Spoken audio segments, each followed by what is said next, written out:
Hello बच्चों, आइए प्रश्न को देखते हैं। पासों के एक जोड़े को 4 बार उछाला जा रहा है। पासे के एक जोड़े को उछाल रहा है, ना कि एक पासे को उछाल रहा है। आगे हमें बोला है यदि पासों पर प्राप्त अंकों का द्विक होना।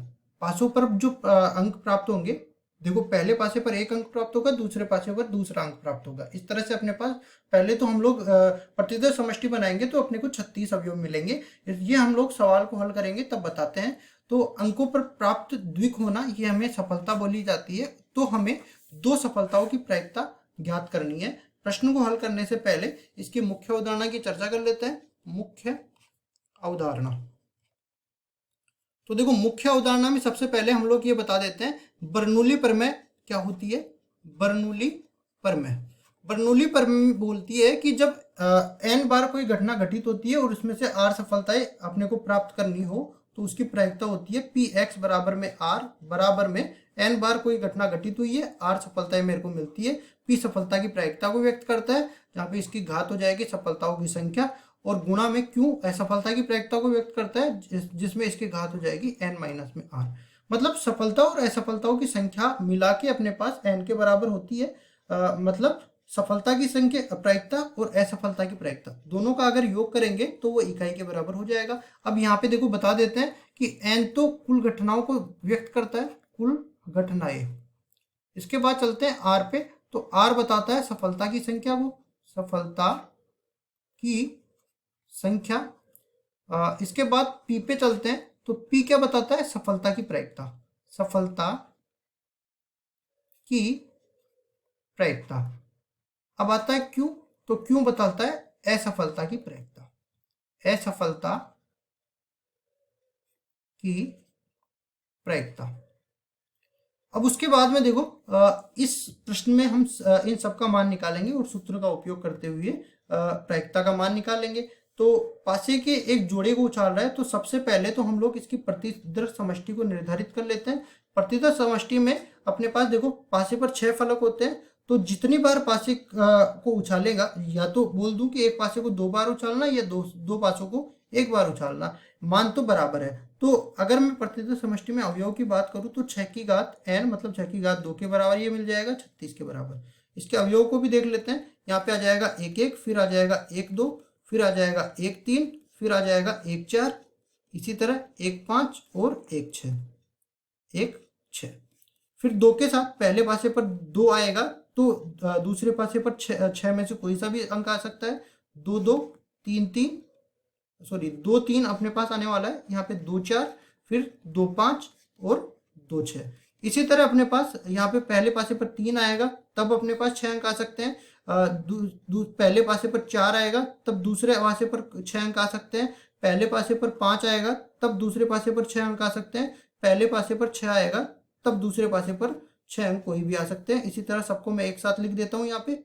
इस तरह से मैंने ये 36 परिणाम यहाँ पे लिख दिए हैं। अब उसके बाद देखो यहाँ पे किस पे जाना है, सफलता क्या बोली है, पासों पर प्राप्त अंकों का द्विक होना। द्विक कौन कौन से होंगे, मतलब दोनों पासों पर समान अंक।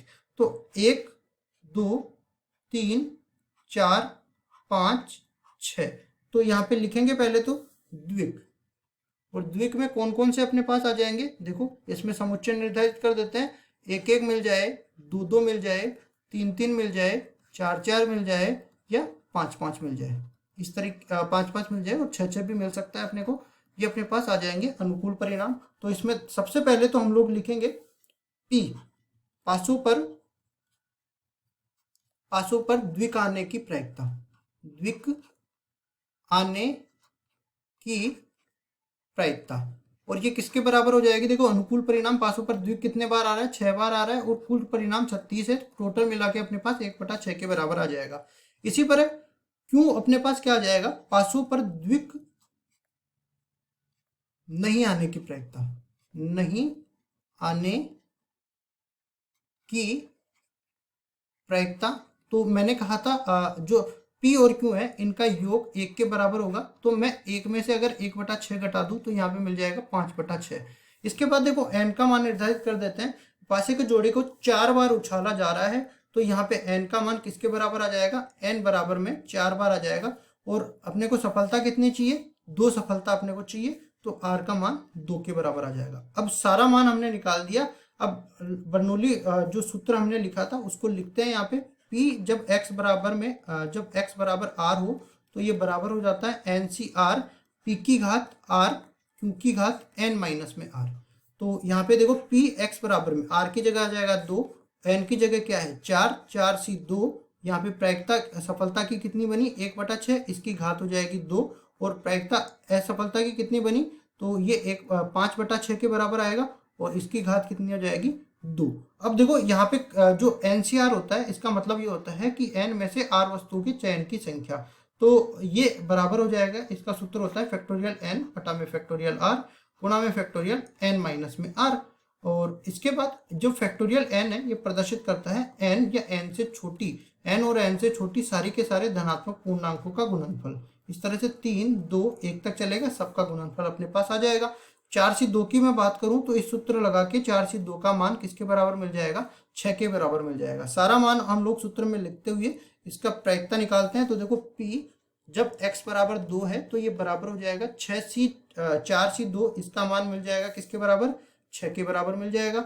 उसके बाद आगे बढ़ते हैं और ये किसके बराबर है 1/6 की घात 2, मतलब इसको लिख सकते हैं हम लोग 1/6 की घात 2। और इसके आगे हम लोग चलते हैं तो ये 5/6 की घात 2 है, तो इसको हम लोग लिख सकते हैं 5 की घात 2 बटा में 6 की घात 2। कुल मिला के अपने पास ये 6 से 6 कट जाएगा, तो ऊपर तो अपने पास 5 की घात 2 बच गया, मतलब 25 बच गया, और नीचे 6 की घात 3 बच गया। 6 की घात 3 को लिख सकते हैं 216 के बराबर। इसके आगे इसमें देखो कोई भी उभयनिष्ठ गुणनखंड नहीं है, तो यही हमारा उत्तर हो जाएगा। और ये किसके बराबर है, जब हमने पासे के जोड़े को 4 बार उछाला और उसमें द्विक प्राप्त करना सफलता माना, तो 2 सफलताओं की प्रायिकता किसके बराबर हो गई 25/216 के बराबर हो गई। और यही हमारा उत्तर है। आशा करता हूँ ये सवाल आपको समझ में आया होगा। धन्यवाद।